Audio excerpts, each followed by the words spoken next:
Definition: the titrations in which the equivalent amount of I2 is liberated from Ki by the sample. The liberated I2 is titrated against standard Na2S2O3 solution. Such a type of indirect determination of strong oxidizing agents is called iodometry.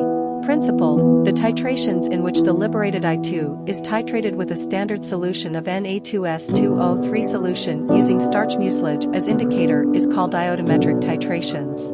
The indirect iodometric titration method is termed as iodometry. 0.1 m Na2S2O3